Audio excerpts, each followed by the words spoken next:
аттары менен көрчүбүз буга чейин. Бул жолу жекеме-жекен аргымаган минип алмаштырып минип чыккан экен Манас Ниязов. Так, көрөлүчү достор, Манас Ниязов жекеме-жеке кандай ат ойнотот деген маселе болуп атат бул жерде.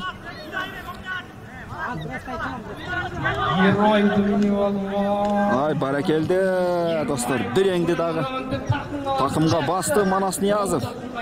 Герой менен азырынча чийинен чыккан экен достор, оюнчулар аралашып баштады. Манас Ниязовдун такымында улак кайтабат. Аутка чыккан жок, ат кайтып чыкты. Так, салым болобу? Ошол маселе бул жерде. Бул жерде коргоочулардын мүмкүнчүлүк түзүп бериши керек. Ала Тоо командасынын коргоочулары жол ачып бериш керек. Колдон келишинче көмөк көрсөтүш керек. Аутка сүйрөп баратат. Аутка чыгабы жокпу? Аутка чыгып кетти. Аутка чыгып чыгарды. Аскат Аскаровдун атын соорузунда калып кеткен экен улак. Мына кызык.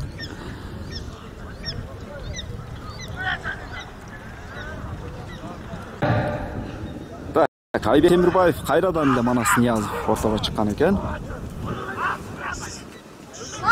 Малыш менен геройдун тиреши. Бизге Манас Ниязов быйыл жаңылык көрсөтөт окшойт достор. Кайрадан улак кийинип чыкты. Такымга басты, аутты көздөй сүрүп баратат. Кайтабы жокпу ошол маселе. Аскат Аскаровга өткөрүп атат. Достор, Аскат Аскаров бей токтогон карачы ат. Туура чийиндин жанында турат. Өткөрүп береби жокпу достор? Манас Ниязов жүрөт жанында. Алды. Кимге өткөрүп берди? Манас Ниязовга достор. Улакты өткөрүп берген экен. Шторм менен. Казандын жанында бардык улакчылар жабалактап жармашты. Салы! Мынаке достор, Манас Ниязов жана Ташим Айлыбашев. Эсеп сандары 1-1 достор. Баракелде.